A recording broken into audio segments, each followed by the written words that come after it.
July 5, 2026 రోజున యాదాద్రి భువనగిరి జిల్లా bus stand సమీపంలో ఉన్నటువంటి జూనియర్ కళాశాల మైదానంలో తెలంగాణ రాష్ట్ర వ్యాప్తంగా వస్తున్నటువంటి బీసీ ప్రజలందరూ కూడా అక్కడ సమావేశం ఏర్పాటు అవుతోంది. ఆ సమావేశాన్ని తెలంగాణ రాజ్యాధికార పార్టీ నిర్వహిస్తోంది. ఈ సమావేశం ఒక చారిత్రాత్మకమైనటువంటి సమావేశం. సరిగ్గా అదే మైదానంలో ఏదైతే చనిపోయి అమరుడైనటువంటి గద్దరన్న మొట్టమొదటిసారిగా అమ్మా తెలంగాణ మా ఆకలి కేకల గానం అనేటువంటి పాట మొట్టమొదటిసారిగా అక్కడే పాడిండు. అలాగే తెలంగాణ జనసభ లాంటి సభలను బెల్లి లలితక్క ప్రారంభించినటువంటి స్థలం అది. అనేక మంది ఉద్యమకారులకు వేదికైంది ఆ కళాశాల మైదానం. సేమ్ అక్కడే ఆ చారిత్రాత్మకమైనటువంటి ప్లేస్ లోనే అత్యంత చారిత్రాత్మకమైనటువంటి సభను నిర్వహించబోతా ఉన్నాం.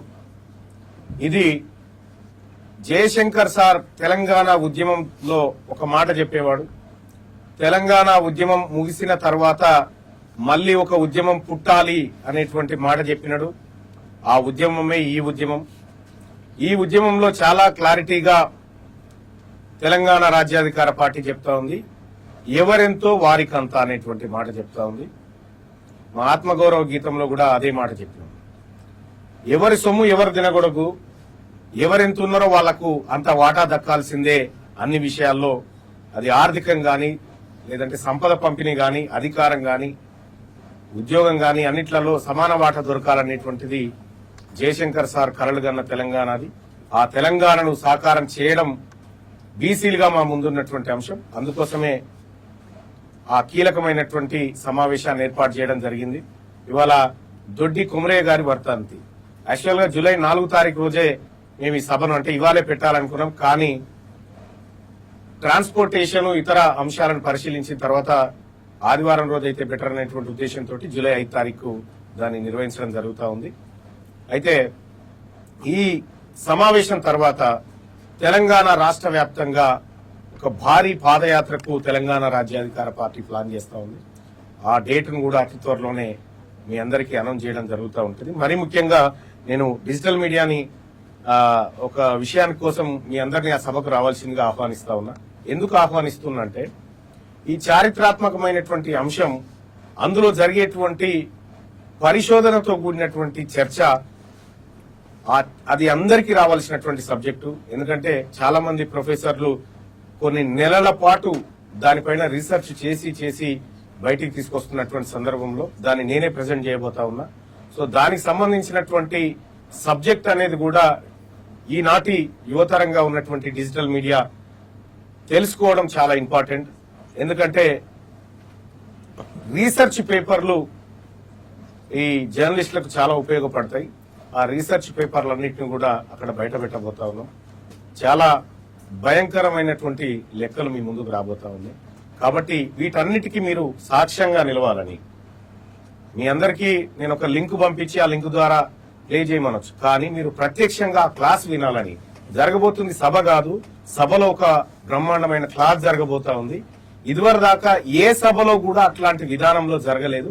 అది జరగబోతా ఉంది. దానికి ప్రత్యక్ష సాక్షులుగా మీరుంటే రేపు పొద్దున ఈ తెలంగాణ సమాజానికి ఒక దిక్సూచి లాంటి వాళ్ళు, ఒక న్యాయ నిర్ణేతలుగా మీరు ఉండేటువంటి అవకాశం ఉంటుంది. కాబట్టి డిజిటల్ మిత్రులందరినీ కూడా ఆ కార్యక్రమానికి ఆహ్వానిస్తాం. ఈ సభా వేదిక ద్వారా రాజీనామా చేయబోతున్నారు వార్తలు వస్తున్నాయి. అంటే పాదయాత్ర చేసేది ఒకవేళ చేయాలనుకున్నట్టు ఏంటంటే రాజీనామా చేసి పాదయాత్ర చేయాలనుకున్న విమర్శలు కూడా బయట వినబడతాం. అంటే వాళ్ళ విమర్శల కోసం, వాళ్ళ పొగడతల కోసం నేను పదవిలో లేను. నేను మీ అందరికీ తెలుసు, ఎమ్మెల్సీ అయిన తర్వాత శాసన మండలిలో నేను లేవనెత్తినటువంటి ప్రశ్నలకు, నేను మాట్లాడుతున్నటువంటి విధానానికి మీ అందరు మీ ఛానళ్లలో వస్తూనే ఉంటుంది. నేను ఏం మాట్లాడుతున్నా, ఏ ప్రజల కోసం మాట్లాడుతా ఉన్నా, ఒకవేళ అర్జెంటుగా తీర్మానం వల్ల ఈ సభ నుంచి వెళ్ళిపోవాలని వాళ్ళు కోరుకుంటారు. కానీ మేము పోవడానికి సిద్ధంగా లేము. అటు శాసన మండలి, ఇటు శాసనసభ ఈ రెండింటిని కైవసం చేసుకుంటాం 2022 కల్లా.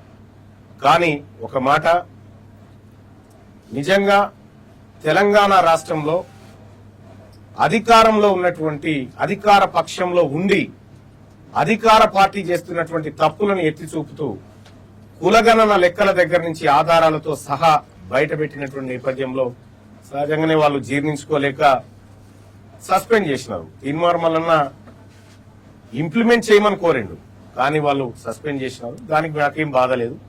సో ఇవాళ మంచికో చెడుకో తెలంగాణ రాష్ట్రంలో బీసీలకు, మెజారిటీ పక్షాలైన బీసీలకు ఒక రాజకీయ పార్టీ ఏర్పడింది. నేను ఈ వేదిక మీద నుంచి ఒక మాట చెప్తా ఉన్నా. 2.5 సంవత్సరాల నుంచి రేవంత్ రెడ్డి గారు మీరు బీసీలకు సంబంధించినటువంటి సప్లాన్ అమలు చేయడంలో విఫలమైంది. 42% రిజర్వేషన్ ఇస్తా అని మోసం చేసింది. మీరు సభలో కూడా చూసిండ్రు, ఇది దొంగ బిల్లు, దీని ద్వారా 42% రిజర్వేషన్ రాదు అని నేను బల్లబుద్ధి వాదించి చెప్పిన ఆలోచన మీ అందరూ తెలుసు. సో బీసీలకు కామారెడ్డి డిక్లరేషన్ లో ఇచ్చినటువంటి అన్ని అంశాల్లో ఫెయిల్ అయింది కాబట్టి ముఖ్యమంత్రి రేవంత్ రెడ్డి గారిని తక్షణమే తప్పించాలి. ఎందుకంటే పక్కన కర్ణాటక రాష్ట్రంలో మా బీసీ ముఖ్యమంత్రిని తీసేసి ఓసీ ముఖ్యమంత్రిని పెట్టారు కాబట్టి దానికి బదలాయింపుగా రేవంత్ రెడ్డిని తొలగించి మహేష్ కుమార్ గౌడ్ ను సీఎం చేయాలని చెప్పి కోరుతారు. అంటే పట్టభద్రులు ఎమ్మెల్సీగా ఎన్నికైనటువంటి మీరు నిరుద్యోగుల సమస్యల గురించి ప్రస్తావించడంలో మళ్ళీ విఫలమైపోయిందన్నటువంటి ఆరోపణలు బలంగా వినపడుతుంది. కేవలం ఏమైనా మాట్లాడితే బీసీ సామాజిక వర్గం, బీసీ రాజ్యాధికారులు మాట్లాడుతున్నటువంటి వాళ్ళు అశోక్ నగర్, దిల్సుఖ్ నగర్ అంత పెద్ద ఎత్తున నిరుద్యోగ రోడ్ల మీద వస్తా ఉంటే ఎందుకు వెళ్ళట్లేదు అన్నట్టు నేను ఒక మాట అడుగుతా ఉన్నా. తెలంగాణ రాష్ట్రంలో ఇటీవల కాలంలో సమగ్ర కులగణన లెక్కలు బయటకు వచ్చినాయి. రాష్ట్ర ప్రభుత్వం బయటపెట్టింది. రాష్ట్ర ప్రభుత్వం బయటపెట్టినటువంటి సందర్భంలో అందులో ఒక కీలకమైనటువంటి డాటా బయటకు వచ్చింది. ఏంది? తెలంగాణ రాష్ట్రంలో ఈడబ్ల్యూఎస్ కోటాకు అర్హత ఎంతమందికి ఉంది అంటే 5% మందికి కూడా అర్హత లేదని తేలింది. మరి 5% మందికి 10% రిజర్వేషన్, 60% ఉన్న బీసీలకు 27% రిజర్వేషన్. మరి ఇప్పుడు రెడ్లు వెలమలకు ఉద్యోగాలు రావాలని తీన్మార్ మల్లన్న కొట్లాడాల్సినటువంటి అవసరం ఉందా?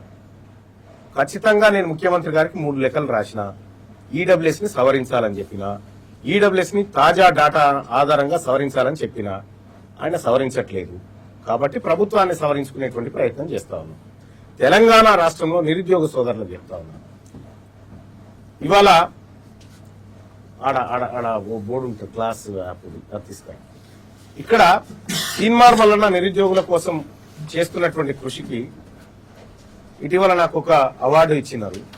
తీన్మార్ మల్లన్న ఎడ్యుకేషన్ యాప్ అని ఒకటి 2-3 సంవత్సరాల క్రితం ప్రారంభిస్తే కొన్ని వేల మంది దాని ద్వారా ఉద్యోగాలు పొందినారు. ఇవాళ ప్రభుత్వ ఉద్యోగాలకు సంబంధించి నిరుద్యోగులు చాలా కాలం నుంచి వెయిట్ చేస్తున్న మాట వాస్తవం. మేం పోరాటం చేసి రెడ్లను వెలమలకు ఉద్యోగాలు కల్పించేటువంటి పోరాటంలో అయితే తీన్మార్ మల్లన్న ఎట్టి పరిస్థితుల్లో ఉండదు. ఇది సవరించిన తర్వాత నోటిఫికేషన్లు వేయాలి, మా బిడ్డలకు 42% రిజర్వేషన్ ఇచ్చి నోటిఫికేషన్ వేయాలనేటువంటి ఉద్దేశంతో ఇదిగో ఇటీవల కాలంలో ఈ యాప్ ద్వారా చదువుకుంటున్నటువంటి పిల్లలు తీన్మార్ మల్లన్న ఎడ్యుకేషన్ అనే యాప్ ఉంటుంది. ఒకే ఒక్క రూపాయికి గ్రూప్ 1, గ్రూప్ 2, గ్రూప్ 3 అన్ని కోర్సులను ఫ్రీగా అందించాలనేటువంటి ఉద్దేశంతో చేస్తున్నటువంటి ఒక ప్రయత్నం. సో ఎడ్యుకేషన్ విషయంలో గానీ, నిరుద్యోగుల విషయంలో గానీ నాకు ఎలాంటి డౌట్ లేదు.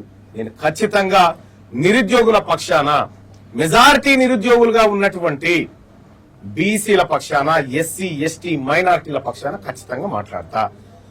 దొంగతనంగా ఉద్యోగాలు కొట్టుకపోతున్నటువంటి అప్పర్ కాస్ట్ వర్గం ఏదైతే ఉందో దాన్ని కట్ చేసేదాకా వదిలిపెట్ట. తమిళనాడులో ఈడబ్ల్యూఎస్ కోటా ఇంప్లిమెంటేషనే లేదా, ఇక్కడ కూడా ఇంప్లిమెంట్ చేయడానికి వీల్లేదు. భారత రాజ్యాంగంలోని ఆర్టికల్ 103 అమెండ్మెంట్ ప్రకారం ఈడబ్ల్యూఎస్ అనేది భారత పార్లమెంట్ రూపొందించిన అమలు రాష్ట్రాల పరిధిలోది కాబట్టి రేపొద్దున బీసీ ప్రభుత్వం ఏర్పడిన తర్వాత ఈడబ్ల్యూఎస్ కంప్లీట్ గా రద్దు చేస్తాం. ఇప్పుడున్నటువంటి నిరుద్యోగులు నిజంగా నష్టపోయారని భావిస్తే ఏజ్ రిలాక్సేషన్ ఇచ్చైనా సరే మళ్ళీ వారిని ముందుకు తీసుకొస్తాం తప్ప ఎట్టి పరిస్థితుల్లో మా ఉద్యోగస్తులకు అన్యాయం జరగని. అన్న, ఇప్పుడు అంటే బీఆర్ఎస్ అండ్ కాంగ్రెస్ పార్టీకి సంబంధించిన నేతల మధ్య మాటల వారు నడుస్తా ఉన్నది. సో మీరు ఒక ఎమ్మెల్సీగా ఎట్లా చూస్తుందండి? నేనేమంటున్నా, మీరు అప్పు గింత చేసినారు, 4.5 లక్షల కోట్ల అప్పు చేసినారని చెప్పేమో బీఆర్ఎస్ వాళ్ళు చెప్తా ఉన్నారు. 7 లక్షల కోట్ల అప్పు చేసినారనేమో కాంగ్రెస్ వాళ్ళు చెప్తా ఉన్నారు. నేను ఒకటే మాట చెప్తా ఉన్నా, ఈ 4,80,000 కోట్ల అప్పు చేసినామని చెప్పి బీఆర్ఎస్ వాళ్ళు చెప్తారు కదా, 4,81,000 కోట్లకు మీరు, వీళ్ళు చేసినటువంటి 2 లక్షల కోట్లకు ఫస్ట్ మీరు జమనాథ్ ఉండరు దానికి. ఫస్ట్ మీ పార్టీలు తెలంగాణ రాష్ట్రంలో ఈ ప్రజల పేరుతో చేసినటువంటి అప్పులకు బీఆర్ఎస్ పార్టీ జమనాథ్ రాసియండి, ఇటు కాంగ్రెస్ పార్టీ జమనాథ్ తీసి రాసియండి, అప్పుడు మాట్లాడుతుంది. మీరు పేద ప్రజల పేరు చెప్పి దొంగతనంగా ఈ 2 పార్టీలు ప్రజా సంపదను లూటీ చేసినాయి. ఎవరి పేరు చెప్పి తెచ్చిరు అవి? ఇక్కడ ఉన్న వాళ్ళందరూ తలకాయలు తాకట్టు పెట్టి తెచ్చారు. కేసీఆర్ కొడుకు తాకట్టు పెట్టిరా ఏమన్నా? కేసీఆర్ ఆస్తులా లేకపోతే రేవంత్ రెడ్డి ఆస్తులు తాకట్టు పెట్టిరా? పెట్టలేదు కదా. కాబట్టి మీరు అప్పు చేసిరని మీరు అంటారు కాబట్టి మీరే వాటికి జమనాథ్ ఉండండి. ఒకవేళ ప్రజలు కట్టడంలో విఫలమైతే మా పార్టీలు కడతాయని ఒప్పుకోండి, చూద్దాం, మేము మాట్లాడతాం. కాబట్టి ఇది ఒక దొంగ నాటకం అంతే. ఇది కాలం గడుపుకోవడానికి, ప్రజా సమస్యలను పక్కదారి పట్టించి పబ్బం గడుపుకోవడానికి ఈ 2 పార్టీలు ఆడుతున్నటువంటి డ్రామా. మీ సభ ఎన్ని గంటలకు స్టార్ట్ అవుతుంది? అసలు ప్రభుత్వానికి మీరు ఎలాంటి సూచనలు ఇవ్వబోతున్నారు? సూచనలు కాదు, భూకంపమే చేస్తాం. సూచనలు ఏం లేవు. మేము సూచనలు ఇచ్చే స్థాయి అయిపోయింది. ఎందుకంటే వాళ్ళు ఇంప్లిమెంట్ చేయాల్సినటువంటి అంశాలను పక్కదారి పట్టించారు కాబట్టి మేము ఏం చేయబోతున్నామో రేపు సభలో చెప్తాం ఖచ్చితంగా. సభ 2 గంటలకు ప్రారంభం అవుతుంది. ఇది వరకు రకరకాల ధూమ్ధాములు చూసారు కదా, ఇది కొత్త తరహా ధూమ్ధాం ఉంటుంది. కొత్త తరహా ఉంటది, ఒక సరికొత్త విధానంలో ఈ ప్రోగ్రాం ఉంటది, సాంస్కృతిక విభాగం ఉంటది. ఆ తర్వాత చాలా కీలకమైనటువంటి అంశాలను వివిధ రూపాల్లో మీ ముందుకు తీసుకొచ్చే ప్రయత్నం చేస్తాం. సాయంత్రం 6 గంటల వరకు సాగుతుంది. ఎందుకన్నా భువనగిరిలో ఎందుకు పెట్టిన సభ అక్కడ ఏమన్నా అంటే మళ్ళీ మీరు ఏమైనా పోటీ చేసేటువంటి అవకాశం ఉందా? భువనగిరి అని కాదు, నాది వాస్తవానికి నా కాన్స్టిట్యున్సీ ఆలేరు కాన్స్టిట్యున్సీ. ఇప్పుడు నేను ఎమ్మెల్సీగా కూడా ఆలేరు కాన్స్టిట్యున్సీ ప్రోటోకాల్లోనే ఉన్నాను. భువనగిరిలో పెట్టడానికి ఒక చారిత్రాత్మకమైనటువంటి నేపథ్యాన్ని మీకు ముందే చెప్పిన. అదే వేదిక మీద కొండా లక్ష్మణ్ బాపూజీ, అదే వేదిక మీద జయశంకర్ సార్, అదే వేదిక మీద గద్దరన్న, అదే వేదిక మీద బెల్లి లలిత, అదే వేదిక మీద మారోజు వీరన్న లాంటి వాళ్ళు సేమ్ ఏ వేదిక మీద నుంచే అయితే వాళ్ళు ఈ ప్రజా శ్రేయస్సును కోరుతూ ఉద్యమాలు నిర్మించారో ఆ వేదికను ఎంచుకున్నాం. కానీ స్థలానికి ప్రాధాన్యత ఉంది తప్ప కానీ మాకేం ప్రాధాన్యత లేదు. ఆ స్థలానికి ఒక చారిత్రాత్మక ప్రాధాన్యత. ఓకేనా? Thank you.